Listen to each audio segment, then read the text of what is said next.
விவேகத்துடன் காரியத்தை நடப்பிக்கிறவன் நன்மை தருவான்.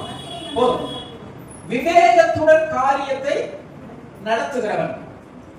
நம்ம வாழ்க்கையில ரொம்ப விவேகம் உள்ளவங்களா இருக்கணும். சத்தமா சொல்லுங்க, அல்லேலூயா சொல்லுங்க.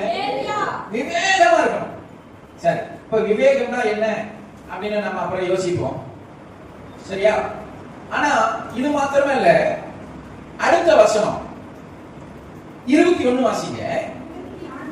இருதயத்தில் ஞானம் உள்ளவன் விவேகி எனப்படுவான். அல்லேலூயா சொல்லுங்க, அல்லேலூயா. இப்ப இந்த ரெண்டையும், இந்த வசனத்தையும் நம்ம பார்க்கணும். இப்படி இந்த ரெண்டு வசனம் 20, 21 நம்ம பார்த்தோம்னா அதை எப்படி நம்ம தியானிக்கலாம்னா 21 இப்ப வாசிங்க, நானே வாசிக்கிறேன் பாருங்க. 21 இருதயத்தில் ஞானம் உள்ளவன் விவேகி எனப்படுவான், விவேகத்துடன் காரியத்தை நடத்துகிறவன் நன்மை பெறுவான். ஒரு அல்லேலூயா சொல்லுங்க. அப்ப ரெண்டு இருக்குது. இருதயத்தில் என்ன வேணும்? ஞானம் வேணும். எவன் ஒருத்தன் ஞானமா இருக்கிறானோ அவனிடத்தில் என்ன இருக்கும்? விவேகம் இருக்கும். விவேகமா இருக்கிறவன் தான் என்ன பெறுவான்? சத்தமா சொல்லுங்க, நன்மை பெறுவான். இப்ப எல்லாருக்கும் இறுதி இருக்கா? அம்மா இறுதி இருக்கா? ஐயா இருக்கா? உங்களுக்கு இருக்கா? உங்களுக்கு இருக்கா? உங்களுக்கு இருக்கா? நிறைய பேருக்கு இறுதி இல்லைங்கிறாங்க. ஏன் இறுதியா என்கிட்ட?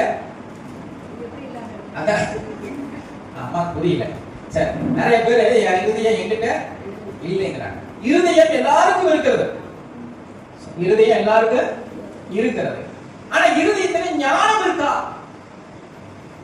அடுத்தது, ஞானம் இருந்தாதான் என்ன இருக்கும்? விவேகம் இருக்கும்.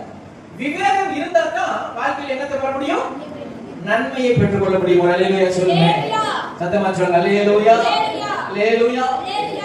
தேவனுடைய பிள்ளைகளை இதை நீங்க குறிச்சு வச்சுக்கலாம், அதை எழுதி வச்சுக்கலாம்.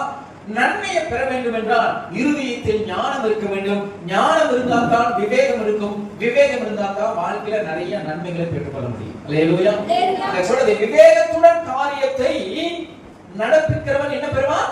நன்மையை பெறுவான். சரி, இப்ப நான் உங்களுக்கு சொல்லிட்டேன், எல்லாருக்கும் இருதயம் இருக்குது. இருதயம் இல்லாதவங்களுக்கு இந்த செய்தி பிரயோஜனம் இருக்காது. இருதயம் இல்லாதவங்களுக்கு என்ன இருக்காது? இந்த செய்தி பிரயோஜனம் இருக்கா? அப்போ முதல் பாயிண்ட், நன்மையை பெறணும்னா இருதயத்துல ஞானம் இருக்க வேண்டும். ஒன்று புரிந்து கொள்ளுங்கள், ஞானம் வேற, அறிவு வேற. ஞானம் வேற, அறிவு வேற. படிச்ச உடனே வேலைக்கு போறாங்க பாத்தீங்களா?